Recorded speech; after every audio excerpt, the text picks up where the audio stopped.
everyone, welcome back to English for You for day 2 of our article on the London Underground. I'm Kat. I'm Elsie. And so as I said, we're talking about the Underground, the subway. So it's the oldest subway in the world, and apparently its map used to be very confusing. So that leads me to a question. Have you ever gotten lost on the MRT or the subway? Never in Taipei, but maybe when I was in Thailand with my husband, we got lost. Oh, really? I think twice. What happened? It was just we didn't pay attention to the announcement. Oh. And when we got off the train, we were like, oh, where are we?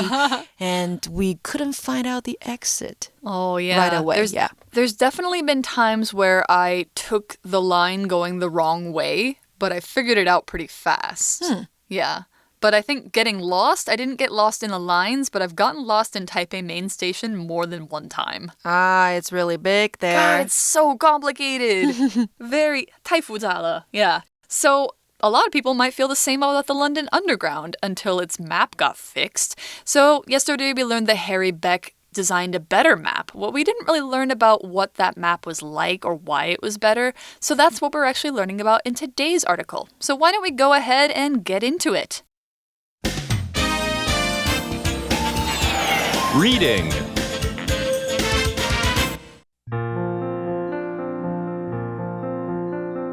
How Harry Beck changed subway maps forever.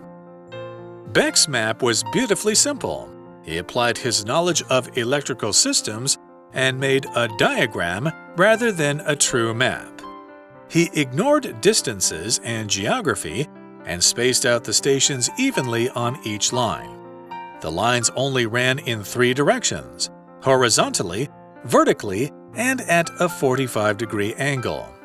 He used as few symbols as he could and gave each line its own bold, bright color. One reason Beck's map works so well is that it's perfect for passengers. They don't need to know what's on the ground above them, only how to get from one station to another. The map's design was truly focused on its intended users.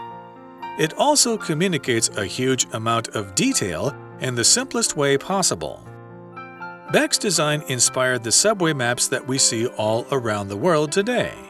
Sadly, he was not paid much for his work. In addition, he wasn't really recognized for it. This only happened after he passed away. Yet without his brilliantly simple design, subway maps would probably look very different. All right, the article starts out by telling us Beck's map was beautifully simple. OK, 今天的课文一开始呢，告诉我们 Beck 做出来的地图漂亮又简单。Wow. Yeah, so sounds like it's a really nice good when map. things are simple and beautiful and beautifully simple. So what was exactly the beautifully simple part of it? It says he applied his knowledge of electrical systems and made a diagram rather than a true map. I think that's actually genius. So he applied his knowledge. To apply something, especially to apply your knowledge, means to use something in a particular situation. So you use an idea, you use a method, you use a law. In this case, he used his knowledge of electrical systems. And so he thought, well, you can use this for electricity, but you could also use it for an underground map. And so he applied it there.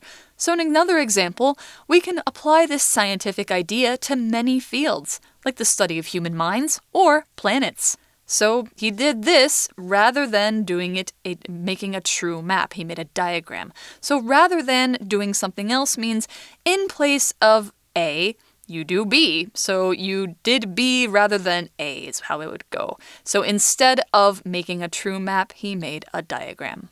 Apply 这个动词呢，代表的是应用 Apply to something 那就是应用到某事物上。所以呢，我们刚刚例句看到的 Apply this scientific idea to many fields 那就是将这个科学的想法应用到很多的领域上。那另外呢 Apply 可以当作申请来解释哦，像是你申请一份工作apply for a job， 但是如果你是申请一间学校的话，我们会说 apply to a university。那课文这边说 Beck 应用他对电力系统的知识绘制了一张图表，而不是一张真实的地图，而不是我们用的是 rather than. So for example, I think you should call her rather than text her. 我认为你应该打电话给她，而不是传讯息给她。So he made a diagram rather than a map. Remember how they were taking distances and natural features into account in the other map? Well, apparently he decided not to do that. It says he ignored distances and geography and spaced out the stations evenly on each line. So no more squeezing things together, no more downtown stations getting squished. He spaced them out evenly. He ignored geography. So geography is a noun that you can probably tell by the geo, it relates to the earth, the natural features of a place, like its rivers, its mountains, maybe its different land features, like maybe the ocean has its geography. Taiwan's geography is that it's an island, it's surrounded by the Pacific Ocean, it has a bunch of other smaller islands around it, and it has a bunch of mountains in the middle, and there's some plains, and, yada yada. Such and such.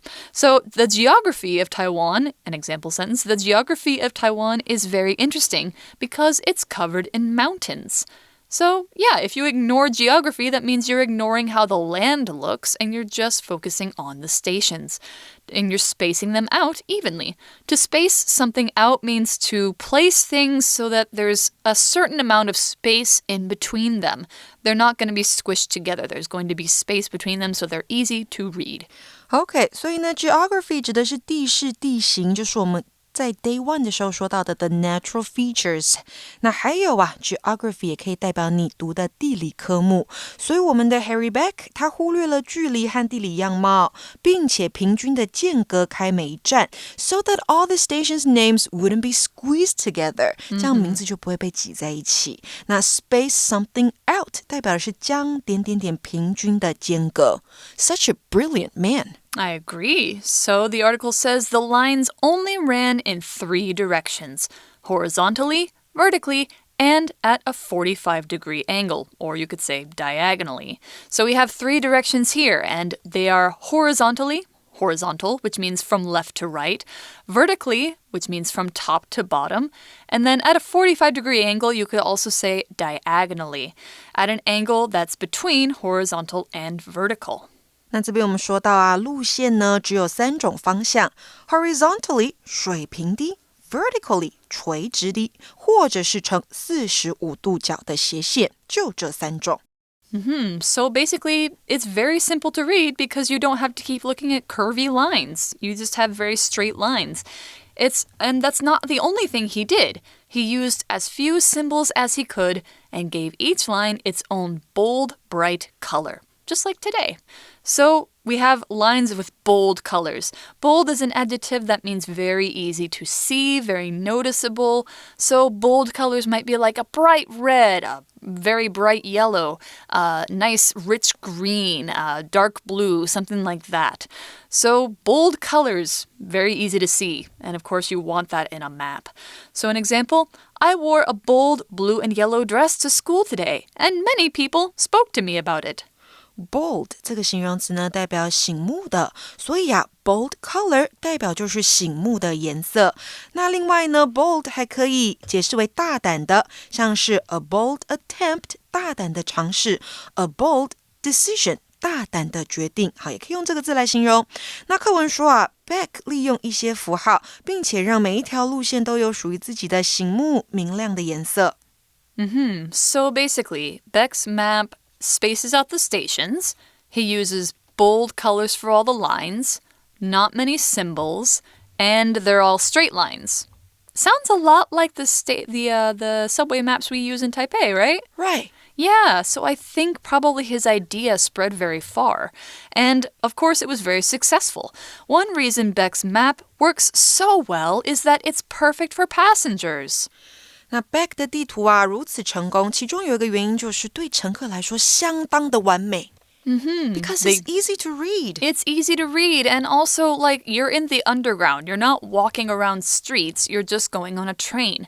The article says they don't need to know what's on the ground above them, only how to get from one station to another. That's true, because you're not driving your own vehicle. You're not biking. You're not driving a car.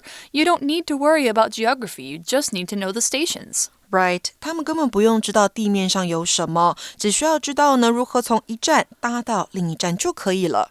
The article says the map's design was truly focused on its intended users. Of course, yeah, you want to make sure that when you are designing something, you're thinking about the people who are going to use it, not just yourself. You kind of have to put yourself in other people's shoes. That's what makes a good designer. So, intended users, if somebody is intended to use something, it means that it's in someone's mind as a purpose or a goal. So the intended users are the people who are thought of as being supposed to use it. They're the goal users. They're the people who are going to use it the most.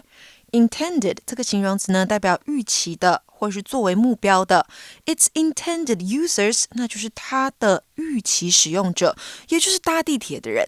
Yeah, so sounds like this map was a really brilliant idea. I think it was very smart.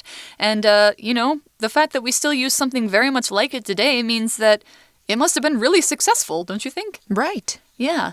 And the article goes on to explain more reasons why that is. It says, it also communicates a huge amount of detail in the simplest way possible. So to communicate something, or to communicate in general, is a verb that means to give information about something by doing any of various different ways that you can get it into their mind, like speaking, writing, moving your hands, making a map, drawing something, or, moving your body, making a certain face, anything that lets the other person know a message that you want to send them is communicating. So maps do communicate. They give you a lot of information and they give you a lot of detail, as it says in the article. So another example might be, this sign communicates bus times to people waiting at the bus station. OK， 所以像是我们的课文当中，主词是这张地图，还有例句当中，我们的主词是个告示牌。那这边的 communicate 代表的就会是非语言的传达跟交流。所以呢，我们说Beck 所绘制的这张地图用最简单的方式传达大量的细节。那当然呢 communicate 也可以表示人与人之间的沟通，像是 communicate with somebody 那就是和某人沟通的用法。For example, she finds it hard to communicate with her teenage son 代表她觉得要跟她青少年的儿子沟通是有困难的。Oh, don't you think it might be hard to communicate between sons and parents or daughters and parents? Any children and parents can be hard to communicate. True. But you want to make sure that you try and do it. And that's what Beck did to all of the passengers of the London Underground. Well done. So, the article goes on to say Beck's design inspired the subway maps that we see all around the world today. That's true. All the subway maps that I've ever seen basically look like that, including Taipei's. So they inspired them all. So to inspire means to cause something to happen or to cause it to be created. Basically, people look at the original and they go, wow, that's a really good idea. I'm going to do mine like that too. Inspire 这个动词呢，代表的是启发，所以Beck 的设计呢，启发了我们现在在各国看到的地铁路线图。That's why we have these beautifully simple maps to read now. And why, all the lines are different colors. Even if they have names, I think people mostly know them by their colors. So, yeah, it's all great. But it's not all great for Mr. Beck here. Sadly, he was not paid much for his work. 令人难过的是，他拿的钱并不多。So he didn't get much money because of creating because this of the map. Maybe they didn't understand the importance of it, or maybe they thought like, oh, well, this was just a tiny little thing to do. Like, he didn't do that much work. Basically, he just took his electrical knowledge and he just made a map out of it. It's not a big deal. So they didn't pay him very much. And in addition, he wasn't really recognized for it. That's too bad. So in addition here is this phrase that we use at the beginning of the sentence that means something more. So we're using it to add information to the statement. The last statement, sadly, he was not paid much, and then we're adding more information to kind of show that it was not all good for Mr. Beck. In addition, he wasn't really recognized. So to recognize somebody, often we use this in the way of, hey, I know your face, I know you, I recognize you. But here we're talking about recognizing somebody's achievements. So to recognize them for doing great things, it means you are kind of publicly giving them special attention. Maybe you are giving them a title. Maybe you are giving them an award. Maybe you are saying, hey, we recognize you as the greatest artist in this town. So we are giving you like a special status, that kind of thing. We're saying that you are important. And that didn't really happen for him. So nobody said, hey, Harry Beck, you did a great job. He just kind of, went away. And the example sentence for recognize in this sense, the woman was recognized for her work in helping local children to get a better education. Recognize 在这边当作表彰嘉奖来解释哦。那当这样的解释出现的时候呢，通常都是被动，所以be recognized for something， 那就是因为某事而接受表彰、嘉奖。那另外呢 recognize 也可以解释为认出。So for example, sorry, I didn't recognize you immediately. You've changed a lot. 抱歉，我没有马上认出你啊，因为你改变好多哦。那回到课文，我们说 Beck 当时呢也没有因此而受到表彰。Nobody thought his work was so important. Yeah, even though it actually was. So sadly, at the time, a lot of people who do great things during their life sometimes don't get recognition. That's the noun form. They don't get recognized for their achievements. Like Van Gogh is another example. He wasn't famous when he was alive, but he's very famous now. So I think Harry Beck is kind of like that, He did something important, but he didn't get recognized until much later. It says in the article just as much. This only happened after he passed away. So to pass away is a way of saying to die. Because in English, we often don't like to say the word die directly. So we will say it kind of a softer or more polite way, like pass on, pass away, after his life ended, something like that. So we don't like to say after he died. My grandma died yesterday. No, it sounds too straightforward. OK, 所以 pass away 它是过世的意思，那比起 die 它是比较委婉的用法，也比较有礼貌一些。所以只有在他过世之后呢，才受到表彰。So after he passed away, people began to see his map and say like, oh, who made this? This is really genius. Oh, it's this guy, Harry Beck. And he should be recognized, even though he's already gone. But yeah, he is recognized now for his beautiful design. And the article says that much. Yet without his brilliantly simple design, subway maps would probably look very different. So brilliantly, this is a wonderful word. I love this word. Brilliant is an adjective that means very impressive or successful, showing a lot of intelligence. Like if you call somebody brilliant, it means like they're a genius. They're like Einstein. They're like, a top scientist or a wonderful artist. Like Van Gogh, people say his art is brilliant or extremely clever, like if you have a brilliant idea. And so brilliantly, with that ly on the end, is the adverb version of brilliant. So an example for brilliantly. Allie is brilliantly funny. Her jokes are so smart and always make people laugh like crazy. Brilliant 这个形容词你在字尾加上 ly 就会变成副词 brilliantly。那这个副词呢，有什么意思？像是聪明的、出色的、精彩的，或是鲜艳明亮的，都可以用它来解释说明。所以课文最后说到，如果没有 Beck 出色简单的设计，那现在的地铁路线图可能看起来会很不一样。So, thanks to him. Yeah, thank you, Harry Beck. We are glad that we have simple subway maps thanks to you. So that's the end of the story about the London Underground subway map and consequently all the other subway maps. So that means it's time for us to go to our For You chat. For You chat. All right, our For You chat question for today. Have you ever been on any big subway systems? Which ones were hard to get around? Which ones were easy?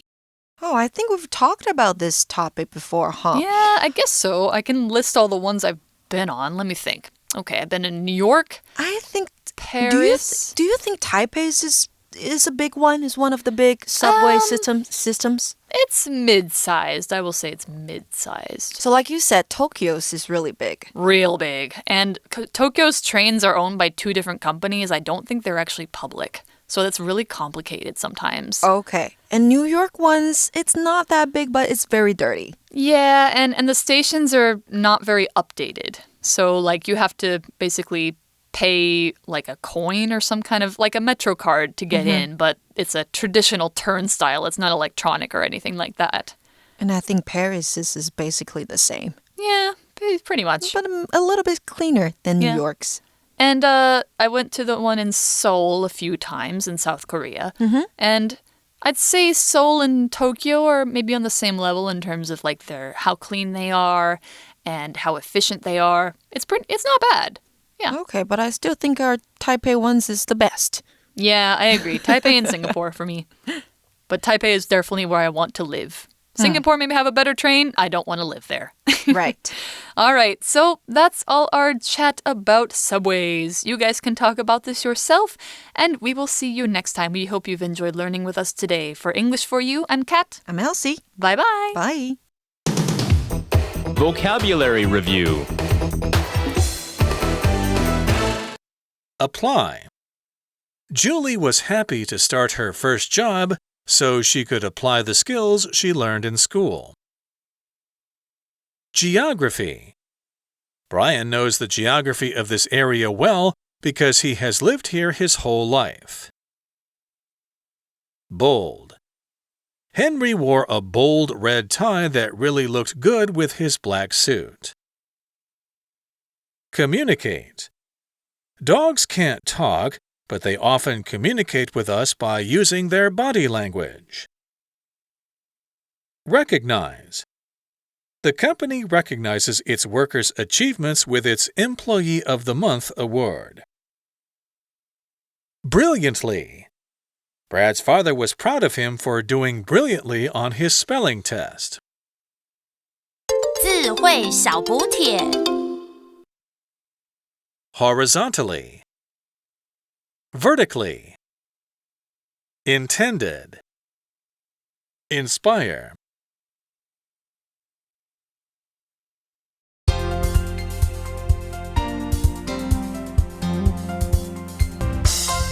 以上节目是由活用空中美语制作，活用空中美语杂志，请洽询全国各大书店。如欲索取试听教材，请来电02-2364-4000 02-2364-4000，或上网查询，网址是 www.english4u.net www.english4u.net